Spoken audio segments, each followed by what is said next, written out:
오늘의 주요 뉴스 요약입니다. 첫 번째 기사는 제닛 옐런 미국 재무장관이 돈줄을 재는 테이퍼링과 금리 인상을 검토할 수 있다는 취지의 발언을 했다는 소식입니다. 한국경제연구원은 7일 한국 단기국채 금리가 미국의 적정금리 인상폭만큼 오르면 금융부채가 있는 가구당 이자 부담액이 연간 최대 250만원 증가한다는 분석을 내놨습니다. 한국이 금리를 같이 인상하지 않으면 외국인 투자자금 유입이 감소하고 금리를 인상할 경우 가계부채의 이자 부담이 증가하는 곤란한 상황에 처할 수 있어 이에 대한 대비책을 철저히 세워야 한다는 것입니다. 추강호 한경윤 경제정책실장은 과도한 민간부채를 고려했을 때 미국보다 선제적인 금리 인상은 바람직하지 않다며 국가 채무 건전성을 확보하는 데 주력하면서 기업 경쟁력을 높이고 고용 확대 등으로 민간의 금리 인상 방어력을 확충해야 한다고 주장했습니다. 두 번째 기사는 이커머스 업계 최고 대어인 이베이 코리아 인수전 후보가 결국 전통 유통업계 라이벌인 롯데와 신세계그룹으로 좁혀진 가운데 업계에서는 향후 인수전의 최종 승자가 누가 될지에 따라 시장 판도가 급변할 것으로 보고 있습니다.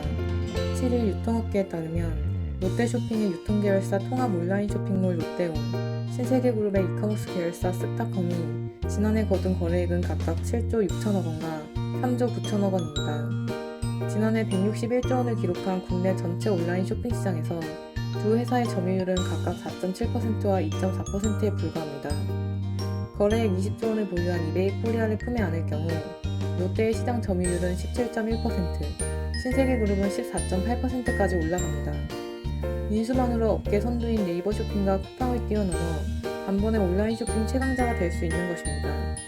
반대로 인수에 실패한다면 이커머스 시장에서 몸집을 키울 절호의 기회를 놓치는 것뿐 아니라 롯데 또는 신세계라는 가장 강력한 라이벌의 힘을 길러주는 악수를 두는 셈이 됩니다.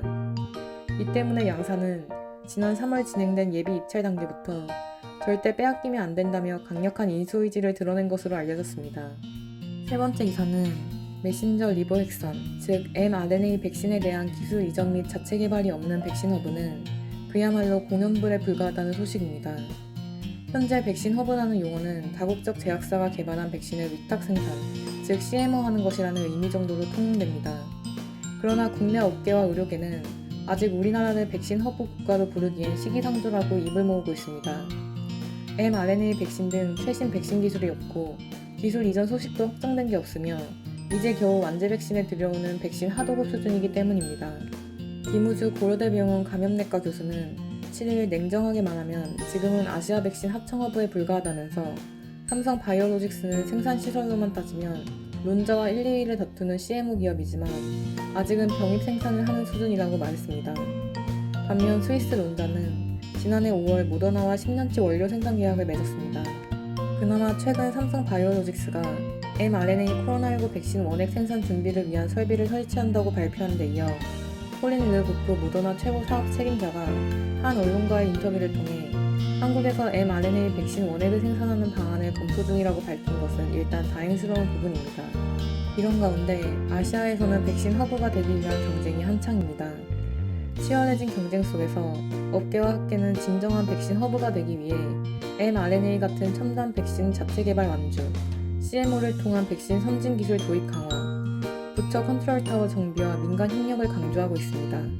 네 번째 기사는 더불어민주당과 정부가 코로나19 확산을 막기 위한 정부의 영업금지 조치로 지난 1년간 피해를 본 소상공인 및 자영업자에게 손실을 소급해 보상하지 않기로 했다는 소식입니다.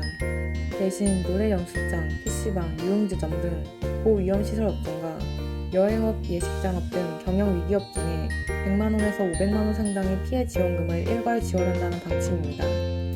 여당이 애초부터 비현실적인 손실보상 소급 적용을 밀어붙이려다가 정부의 반대에 부딪히자 자영업자의 반발을 무마하기 위해 또다시 피해 지원용 현금을 살포하기로 했다는 비판이 나오고 있습니다. 그럼 이상으로 오늘의 매일 한국경제신문 스크랩을 마치겠습니다. 들어주셔서 감사합니다.